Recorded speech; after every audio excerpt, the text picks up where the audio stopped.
Hello, I'm the Nostalgia Critic. I remember it so you don't have to. And welcome to another rendition of Old versus New.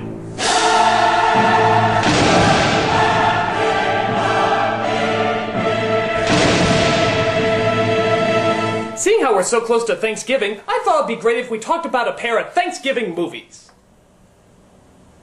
You know, because it's kind of religious. I think Moses carved a turkey once. I forget it. It's the Ten Commandments.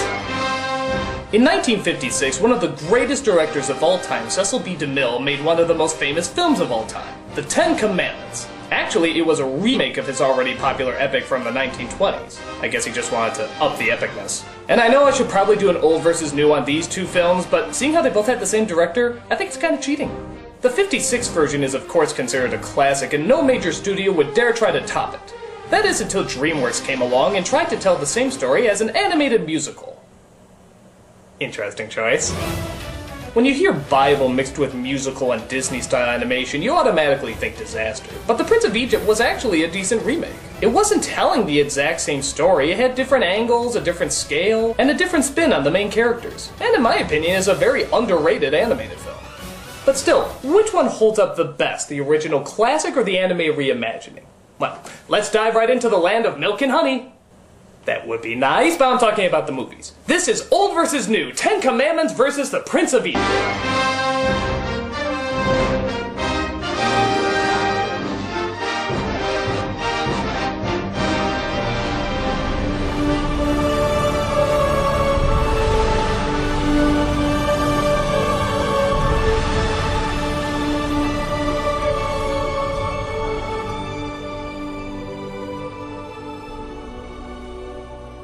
It's hard to find someone to play one of the most holy people in all of the Bible, so we'll just settle for the human from Planet of the Apes and Iceman from Top Gun. Solid. Let's take a look at Best Moses.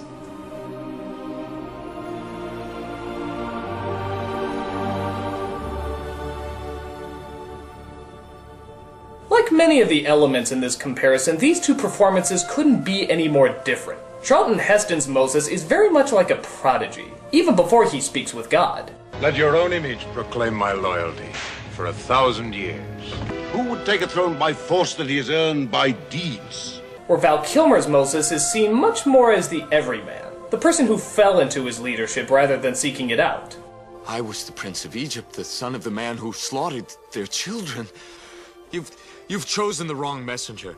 How can I even speak to these people? Both do very well and convey exactly what they need to convey. So really it just depends on which Moses you like better, the everyman or the Superman. For me personally, I enjoy Heston's performance a little more. The reason being that he has an unbelievable amount of confidence. When you see Heston as the Prince of Egypt, you immediately want to be like him. Strong and powerful, but also kind and wise.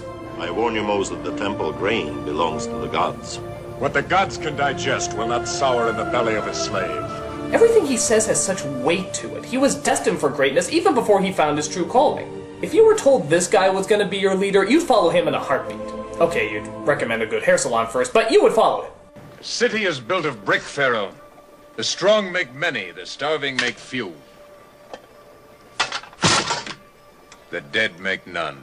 The animated Moses starts out more like a rambunctious young man, like a college student who crashed his dad's car. Father, the fault is mine. I goaded Ramesses on, and so I am responsible. This isn't bad, though, as it shows by the end just how far he's come in leadership. I guess in a way you could argue that this makes him more human. And again, there's nothing wrong with that, as Moses was human. Or was he? But Heston I found was just more interesting because you feel like there was a greatness in him from the start. And when you see it realized, it's all the more influential. Though granted, his speech can at times be a little stilted and, dare I say it, preachy. Blessed art thou, O Lord our God. We bring you the word of God, and you shall know that God is God. What kingdom has sent you? The kingdom of the Most High. Biatch. Both do very well, but I think Heston gets the point in this round. Even though Kilmer's is more human and sympathetic, Heston sort of represents the will and strength that all good people can possess. And that's pretty hard to pull off. Plus, he's the only Moses where you actually know his last name. Oh, Moses, Moses, Moses, Moses. Moses, Moses. Moses, Moses. Yeah, I bet you didn't know Moses' last name was also Moses, did you? It's just like that other movie, Mario, and Luigi Mario. Don't start with me! Point goes to 10 Commandments. I didn't mean to cause you more pain.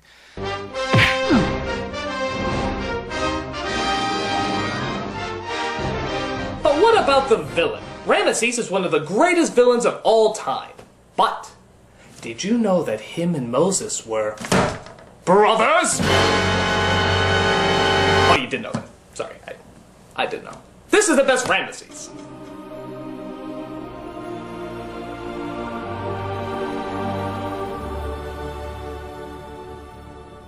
Again, these two are very different performances. Yul Brynner plays Ramesses as very cold-hearted, caring nothing for his brother or anyone else except his legacy.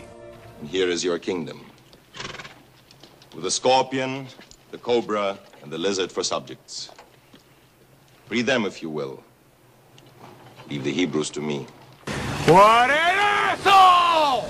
While Ralph Fiennes plays Ramesses as a product of his environment. A tortured soul who still loves his brother, but is also under the psychological grip of his overbearing father. One weak link can break the chain of a mighty dynasty. I will not be the weak link.